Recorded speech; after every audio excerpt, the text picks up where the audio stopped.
하여 내게 간구하노라. 아멘. 할렐루야.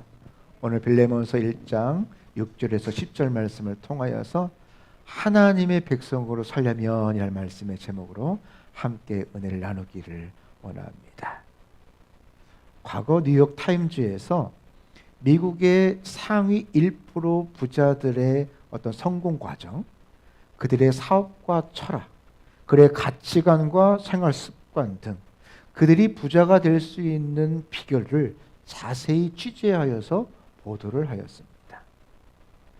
당시 이 미국 상위 1%의 부자는 그들의 어떤 성공한 방식과 어떤 사고 방식들은 각자 달랐습니다. 그들이 사는 지역도 전혀 달랐습니다. 다만 이들의 공통점들이 몇 가지가 있었는데요. 먼저는 이 부자들은 자기들이 세금을 많이 내야 된다라는 그런 확고한 생각들을 가지고 있었습니다. 내가 부자니까 내가 세금을 많이 내는 것이 마땅하다. 기부도 많이 해야 된다. 그런 생각을 가지고 있습니다. 또 다른 공통점이 뭐냐니까 이들 미국 상위 1%는 하루에 일하는 시간이 일반인보다 월등하게 많았다는 것입니다. 여러분, 많았다라고 하면 얼마나 많았다라고 생각이 듭니다. 예를 들어서 하루에 5시간, 8시간, 몇 시간을 일했는데요. 보니까 평균 3배 이상 더 많은 시간을 일했다고 합니다. 오늘날 많은 사람들이 성공하기를 원합니다. 부자로 살기를 원합니다. 상위 1%를 꿈꾸면서 살아가고 있지만 우리는 오늘 이 상위 1%의 자세와 태도로 살아가는 사람들이 그렇게 많지 않다는 것을 너무나도 잘 알고 있을 것입니다. 그런데 실제로 이 상위 1%는 특별한 것을 먹고 있느냐, 또 어떤 독특한 특별한 비결이 있느냐, 그런 것이 아니라는 것이지요. 오히려 그들의 성공 비결을 보니까 이 뉴욕 타임즈에서 그들이 취재하고 분석한 결과를 보니까 특별한 것이 아니라 부지런한 삶의 태도와 자세, 그리고 어떻게 살아가는가, 거기에 있더라는 것입니다. 우리가 하나님의 자녀로서, 기독교인으로서 하나님의 풍성한 삶을 누리면서 살아가기를 원할 것입니다. 그 충만한 삶 가운데 하나님의 은혜를 나누어주고 베풀어주고 살기를 다 원할 것입니다. 그런데 여러분, 우리는 어떻게 살아가고 있는지 내 자신을 바라볼 필요가 있다는 것이지요. 이 하나님의 은혜는 어떤 특별한 특정인에게만 구별되어져 주시는 어떤 은혜와 특권이 아니라는 것입니다. 말씀을 통하여서 말씀에 나오는 영적인 거장들을 살펴봐도 우리는 잘 알 수 있을 것입니다. 그들이 특별하고 그들만 무언가를 주어진 것이 아니라는 것이지요. 그들이 선하고 남보다 잘났고 무언가를 해서가 아니었다는 것입니다. 다만 이들의 이 성경에 나오는 이 영적인 거장들의 모습들을 바라보면 하나님의 말씀을 확신하였고 하루하루 그 말씀을 붙잡고 살았다는 것입니다. 때로는 세상 사람보다 더 악할 때도 있었고 불순종함의 모습이 있을지라도 다시 돌아왔고 눈물로 회개하며 하나님의 말씀을 붙잡았다는 것이지요. 그래서 하루하루 신실하게 살아가려는 그 태도와 자세로 결국은 하나님께 쓰임받을 수가 있었다는 것입니다. 그래서 우리에게도 가능성이 있다는 사실이에요. 야, 나는 저렇게는 도저히 못 살아. 저렇게 할 거면 나는 절대 하나님의 은혜를 못 받을 거야. 여러분, 그러면 우리에게 희망이 없잖아요. 그런데 야곱을 보니까, 다른 사람들을 보니까 저런 사람도 하나님께서 마음에 합한 자라고 하는구나. 그래도 들어서 사용하시는구나. 하나님이 포기하지 아니하시는구나. 이처럼 우리가 하나님의 말씀을 가지고 어떻게 살아가느냐, 그 삶의 태도와 자세는 결국은 나의 미래를 바꾸고 하나님의 천국에 이르는 나의 삶까지도 바꾸는 놀라운 은혜가 힘이 있다라는 것입니다. 또한 우리 각자가 우리 삶 속에서 가진 자세와 태도를 통하여서 나의 가족, 우리 교회, 우리 직장, 우리가 살고 있는 이 사회 곳곳에도 우리가 큰 영향력을 끼치면서 살아갈 수 있다라는 것이지요. 교회는 제도와 건물이 아니라 하나님의 은혜로 구별된 하나님의 백성들의 모임이다, 공동체다라고 말씀드렸습니다. 그래서 당연히 세상과는 다르고 구별된 삶의 자세와 태도를 가지고 살아가야 되는 것이 마땅할 것입니다. 그래서 오늘 말씀은 믿는 나에게, 믿는 우리들을 향하여서, 믿음의 교회를 향하여서 하나님처럼 거룩하라. 내가 거룩하니 너희도 거룩하라. 온전하라. 그리고 빛과 소금의 직분들을 감당하면서 살아가라 라고 오늘도 말씀하시는 것입니다. 오늘 본문의 말씀은 바울이 도망친 노예 오네시모를 아들로 삼는 것. 여러분, 이것이 세상의 모습과 다른 것이지요. 세상과는 다르고 구별된 삶의 어떤 자세와 태도를 보여주고 있습니다. 오네시모도 마찬가지예요. 그가 주인으로부터 도망갔잖아요. 도망갔으면 어떻게 보면 좀 이제 그 법에서 탈출한 거잖아요. 예. 탈옥자잖아요. 도망간 것입니다. 그러면 보통 음지에서만 있겠습니까? 양지에 있겠습니까? 좀 음지에서, 좀 법의 톤으로 해서 밖에서, 그런 일에서 많이 거할 수 있는 환경에 있을 수밖에 없을 것입니다. 악함과 범죄에 빠지지 아니하고 이 오네시모는 전혀 다른 삶의 자세와 태도로 살았기에 그가 이제는 노예가 아니라 사역자로 쓰임받을 수가 있었던 것이죠. 오네시모가 나는 이제 이왕 버린 나의 인생, 탈옥한 이런 인생, 노예에서 이제 도망자의 인생을 살아가야 되니까 하면서 인생을 자포자기 하면서 막 살았더라면 그는 정말 막 갔겠죠. 그 인생 또한 그 끝이 뻔한 결과로 종착되었을 것입니다. 하지만 전혀 다른 삶의 모습으로 살아서 바울을 만났고 바울을 통하여서 사역자로 거듭 태어날 수 있었다는 것입니다. 오늘 또 이 말씀이 바울이 빌레몬에게 편지를 하는 거잖아요. 빌레몬에게 노예였던 이 오네시모를 형제로 받아달라. 간곡히 부탁하고 강구하고 있어요. 오늘 말씀해 보니까 내가 명령할 수 있으나, 그런 위치에 있으나 나이도 많고 경륜도 있고 내가 영적으로 너에게 미친 영적인 스승이었으니 할 수 있으나 간곡히 부탁하고 있습니다. 빌레몬도 어떤 인생을 살았다는 것입니까? 그도 세상과는 다른 인생을 살았다는 것이에요. 세상과 다른 삶의 자세와 태도로 살았다라는 것입니다.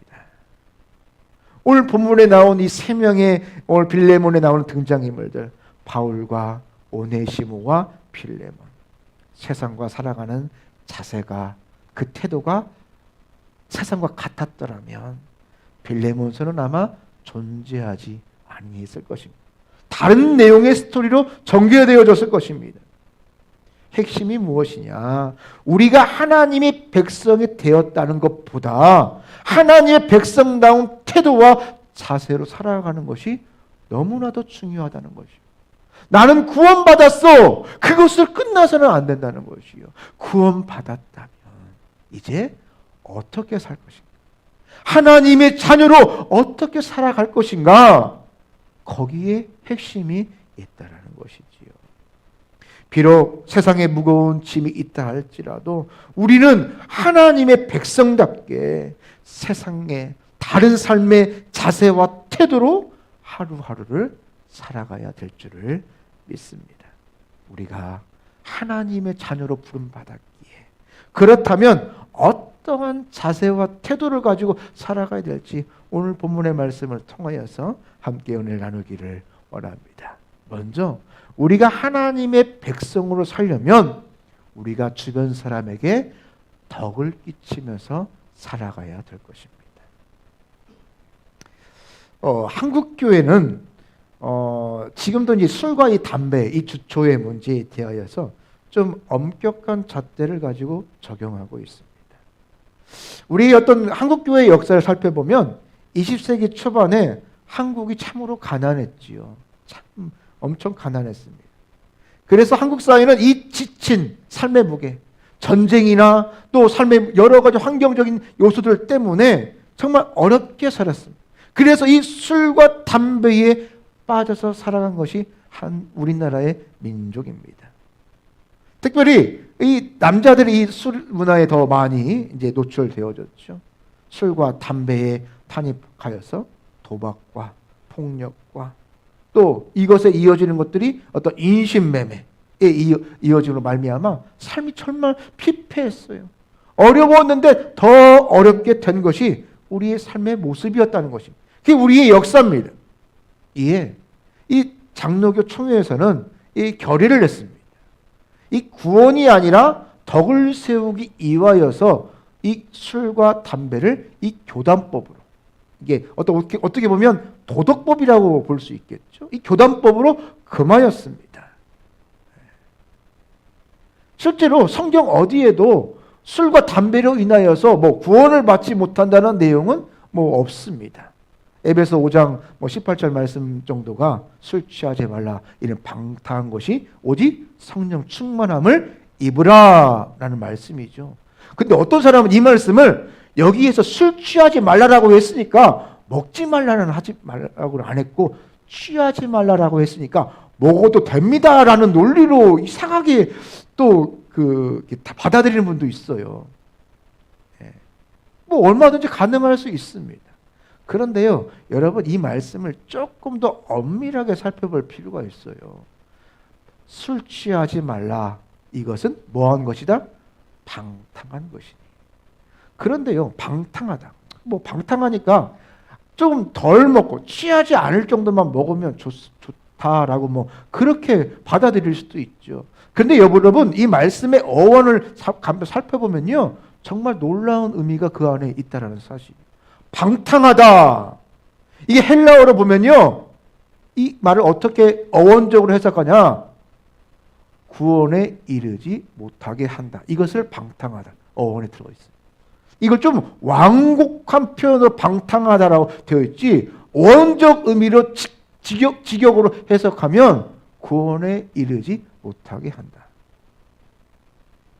그러면 또 이야기가 좀 달라지죠. 예. 여러분, 만일 목회자나 교회 직분자가 이 술과 담배에 본이 되어지지 않고 살아간다면 어떻게 될까요? 여러분, 지금 사회적인 분위기는요, 이 교회를 향해 좀 더 높은 도덕적인 잣대를 가지고 바라보지요. 그러니까 교회가 인정을 해도 이제 사회가 용납을 안 해요. 괜찮습니다.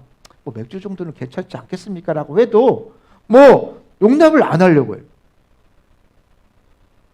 디모데후서 4장 4절 말씀에 보면 하나님께서 지으신 모든 것은 선함에 감사함으로 받으면 버릴 것이 없다.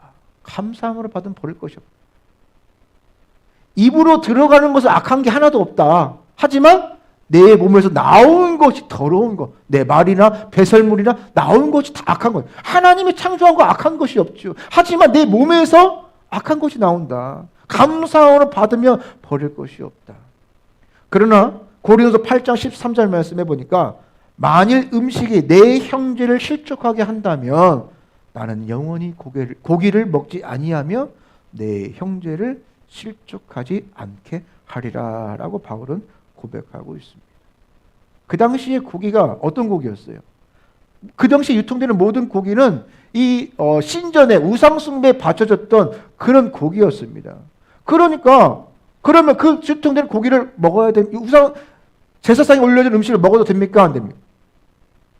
솔직히 먹어도 아무런 문제 없어요. 그게 뭔 의미가 있습니까? 거기 의미를 부여하는 것 자체가 이상한 것이죠. 제사상에 올려졌으니까 부정된 음식이야. 그게 맞는 겁니까? 아무런 문제가 없어요. 하지만 어떤 문제가 있냐면 마음에 약한 자들. 처음식을 먹으면 범죄한 것이 아닐까? 라고 했는데 목사님이 먹으니까 괜찮네?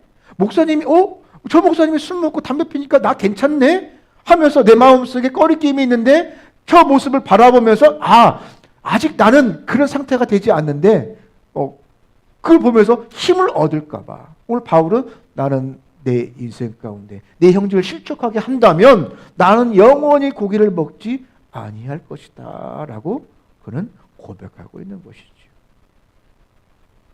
내가 이제 그 신학교에서 배웠던 그 신학 교수님께서 그분이 이제 그 칼빈 신학교에서 공부하실 때 그 조직 신학 교수님이셨는데 여러분 교수님 하면 좀 트레이드 마크가 뭡니까? 외국 교수님 생각하면 좀 약간 대머리여서 약간 이런 그런 모자를 쓰시고 그 다음에 이 파이프 담배를 딱 피면서 이렇게 참 중후하면서도 고풍이 있으면서도 무언가 깊은 사색을 하는 뭐 그런 모습들이 좀 연상이 되죠.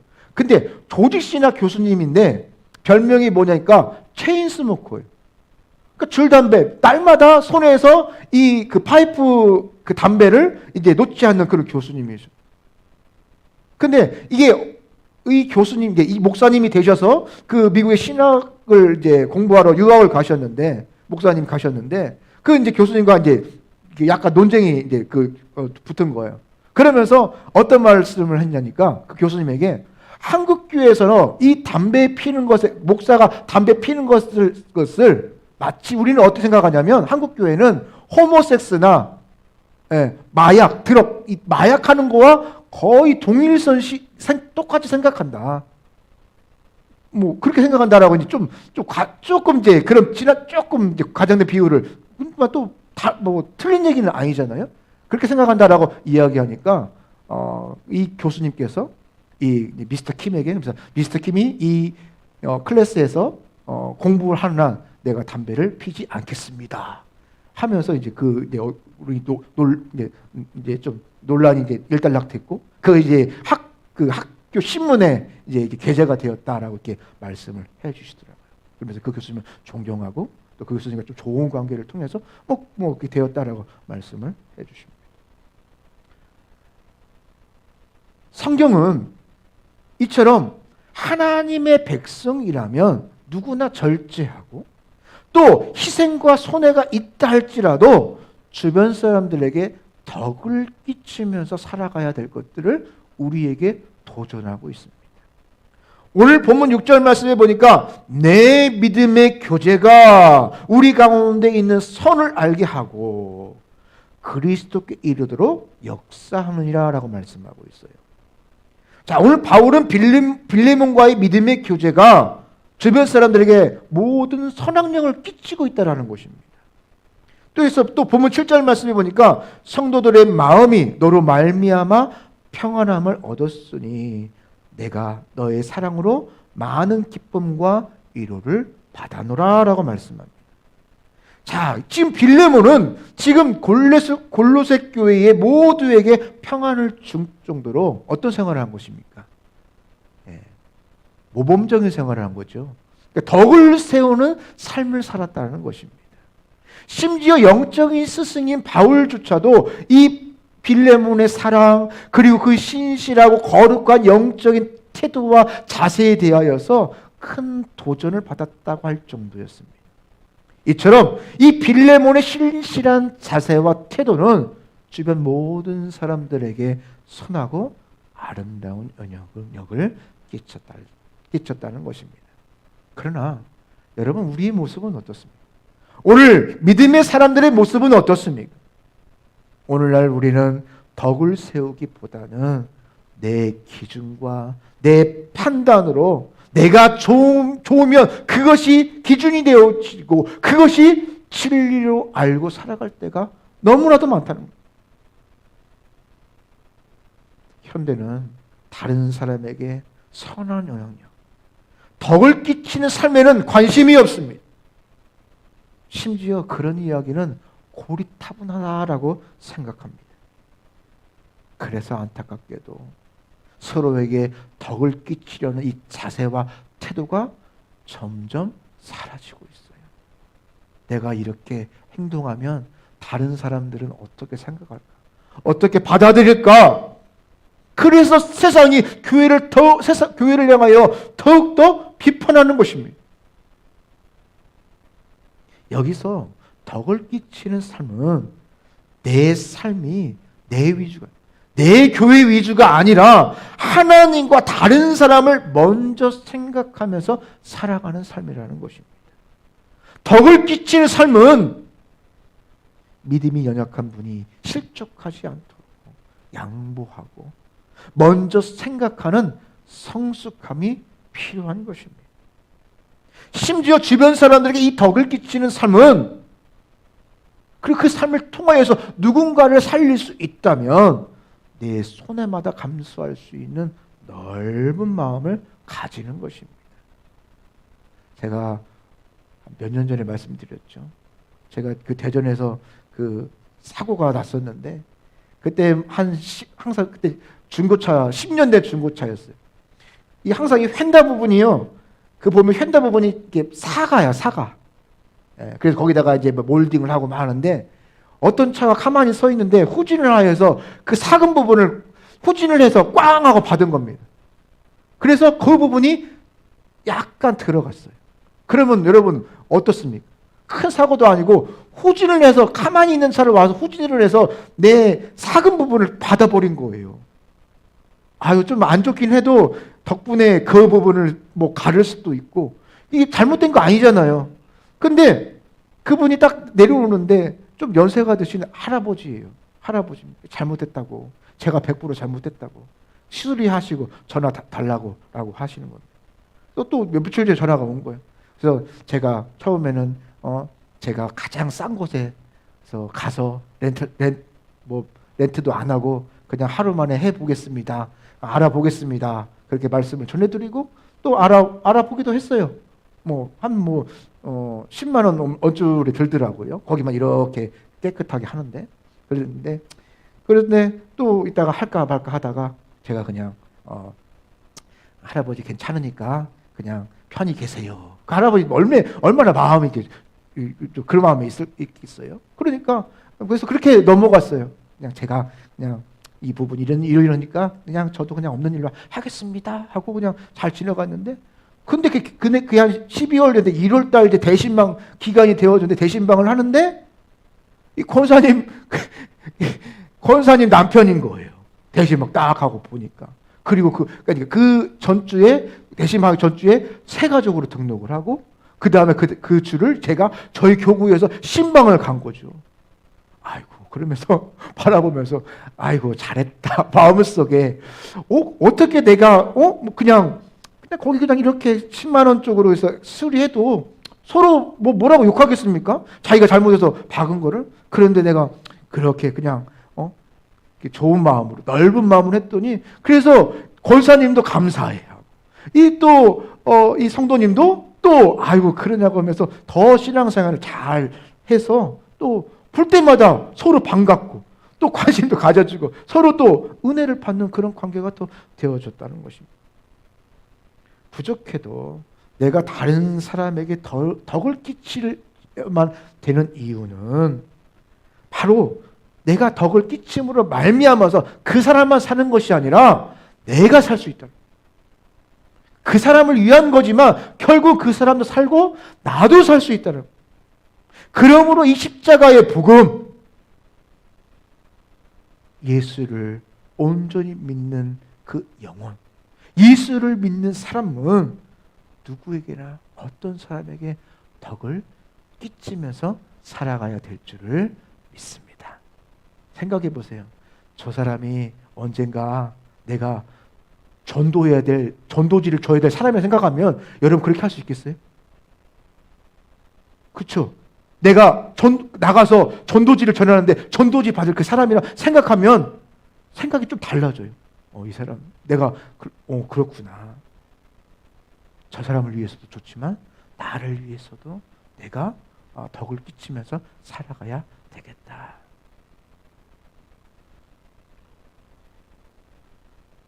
믿음의 사람들이, 기독교인이 우리 주변 사람들에게 덕을 끼치는 삶을 살아야 될 줄을 믿습니다. 그래서 언제나 하나님의 은혜와 사랑, 그리고 하나님이 주시는 채워주시는 복이 있는 것들을 경험하면서 증거하면서 살아가는 저와 여러분 되기를 축복합니다. 물론 이게 주변 사람들에게 일상생활에서 덕을 끼치며 살아가는 것이 참 쉬운 일이 아니에요. 어려움과 아픔도 있어요. 때로는 알아주지 않을 때도 있어요. 오해받을 때도 있어요. 오히려 이 덤탱이 씌운다고 하잖아요. 오해받을 때도 있습니다. 억울하고 또 상처가 될 수도 있겠지만 분명한 것은 하나님께서 이 덕을 끼치는 삶을 그 삶에게 더 큰 은혜를 채워주신다는 것입니다. 하나님이 채워주신다는 것입니다. 다윗이 그 삶에 보면 그의 삶의 이제 후반부에 보면 그가 왕이 되어서 그가 중증 장애인이었던 이 무비보셋을 그가 거두어드립니다. 친아들처럼 귀히 여기고 한 식탁에서 그와 함께 먹고 마시고 그를 돌봤습니다. 그런데 이 무비보셋이 누군지 아십니까? 사울의 손자예요. 사울이 누구예요? 마지막까지 자기를 죽이려 하였던 모함하고 죽이려 했던 사울의 손자입니다. 하지만 또 누구의 아들이에요? 요나단의 아들이었습니다. 이 다윗은 누구를 생각하면서 그를 거둬뒀을까요? 그와 함께 식탁에 야 너 그냥 왕이니까 좋은 곳 이곳에서 누구 보고 명령해서 거기에서 먹고 잘 살아라가 아니라 날마다 그가 보이는 곳에 식탁에 거하면서 그를 돌봤다니까요. 그게 진심이 아닙니까? 그냥 좋은 집 하나 주고 누구 명령해서 얘 잘 돌봐 그게 아니고 날마다 그를 보고 잘 지내는지 안부를 묻고 그와 함께 밥을 먹으면서 그와 함께 보타며 살았다는 것이에요. 사울은 다윗에게 덕을 못 끼쳤죠. 악을 행했지요. 하지만 요나단은 매사에 다윗을 배려하고 그에게 덕을 쌓았습니다. 그에게 선한 영을 끼쳤다는 것입니다. 그 또한 다윗 또한 그 덕을 받고 또 그것을 잊지 못하여서 무비보셋을 그를 안아주고 품어주었다는 것입니다. 여러분 그 다윗이 이 작은 자를 안았지만 그것만으로 그게 그것의 하나의 작은 어떤 교훈만 주는 게 아니에요. 생각해 보세요. 다윗의 어떤 그 사울 따랐던 자들이 있었을 거 아니에요. 그런 사람들이 그런 다윗을 바라보면 어떻게 생각하겠어요? 야, 다윗이 참 넓은 사람이구나. 사랑이 많구나. 저런 사람이라면, 저런 군주라면 내가 목숨을 다하여서 내가 저 사람을 따라보겠다. 그와 반대되었던 사람들도 그 앞에 무릎 꿇고 그에게 충성을 다하며 함께 모든 것들을 감당했다는 것이죠. 이게 바로 이게 다윗의 놀라운 하나님의 마음에 합한 사람의 모습이라는 것입니다. 그러므로 이 주변 사람들에게 선한 영향을 끼친다는 것, 그리고 덕을 끼치는 삶은 사실 그 영혼을 위한 것도 있겠지만 바로 나를 위한 것임을 기억해야 될 것입니다. 여러분 생각할수록 우리가 덕을 끼치면 배려하고 또 섬기는 자세와 태도로 살아갈 것입니다. 그래서 내가 주변 사람들의 살릴 수 있는 영혼들이 더욱더 많아질 것이에요. 문제는 우리가 받은 은혜가 많지만 다른 사람들에게 나눠주려는 이 덕을 끼치는 마음, 이런 자세와 태도가 나에게 너무나도 부족하다는 것이죠. 오늘처럼 이처럼 치열한 경쟁 속에서 살아가고 있는 우리가 하나님의 백성으로 살아간다는 것 자체가 너무나도 어렵고 힘든 일이에요. 목사님, 그거는요 이론적으로는 가능해요. 그런데 삶에서는 그게 힘들어요. 당연히 힘들죠. 안 됩니다. 그냥 살면 안 됩니다. 그러나 하나님의 은혜를 받으면, 그리고 이 덕을 세우는 삶의 가치를 알게 된다면, 그것을 통해 은혜를 받게 된다면 우리의 태도가 조금은 바뀌어질 수 있다라는 것이에요. 이처럼 우리가 누구에게나 덕을 끼치겠다라는 마음을 한번 우리가 결단하고 나아갈 때 하나님의 영광이 드러날 수 있을 것입니다. 과거에 나는 과거에 덕을 끼치는 삶을 살지 못했어. 나는 깍쟁이처럼 살았고 나는 이렇게 살았어. 여러분, 하지만 이 과거는 그렇게 중요한 게 아니에요. 이제부터 이제부터라도 오늘 이 말씀을 들은 이 순간부터 우리가 덕을 끼치는 자세와 태도를 가지고 매일 승리하는 우리 사랑하는 성직계 성도 여러분 다 되시기를 주님의 이름으로 축복합니다. 두 번째로 우리가 하나님의 백성으로 살려면 모든 삶 속에서 겸손함으로 살아가야 된다는 것입니다. 겸손함으로 살아가자. 어떻게 살아가자? 겸손함으로 살아가자. 이 겸손은요, 이 닫힌 마음을 열게 하는 힘이 있어요. 그리고 죄를 깨닫게 하고 나를 새롭게 하여 주는, 뜨겁게 하는, 역사하는 힘이 이 겸손함에 있습니다. 그런데 믿음의 사람들이 이처럼 이 큰 겸손의 능력을 체험하며 살아가지 못하고 있다는 사실이에요. 이유가 어디에 있을까요? 왜냐하면 나부터 겸손하려고 노력하지 않아요. 겸손하면 세상에 뒤처지고 패하는 것처럼 느껴질 때가 너무나도 많다는 것입니다. 여러분, 성경에서 가장 겸손한 사람을 꼽으라면 누구를 꼽을 수 있을까요?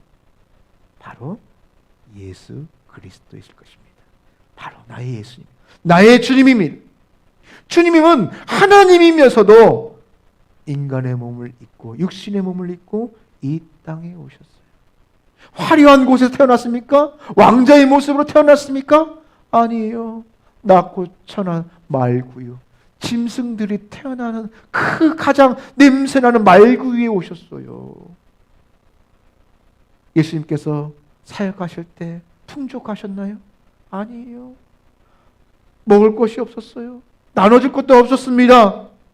주무실 것도 마땅히 없었습니다.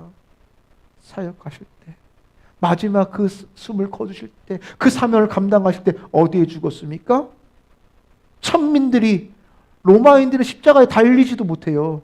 그러니까 신분이 낮다라는 거지요. 최하층 천민만이 심판받는다는 그 십자가에 비참하게 모멸감을 느끼면서 십자가의 나무에 달려 죽었다는 사실이에요. 가장 낮은 곳에 오셨고 가장 비참하게 가장 낮은 곳의 모습으로 죽었다는 사실입니다. 이것이 바로 예수님의 겸손이에요.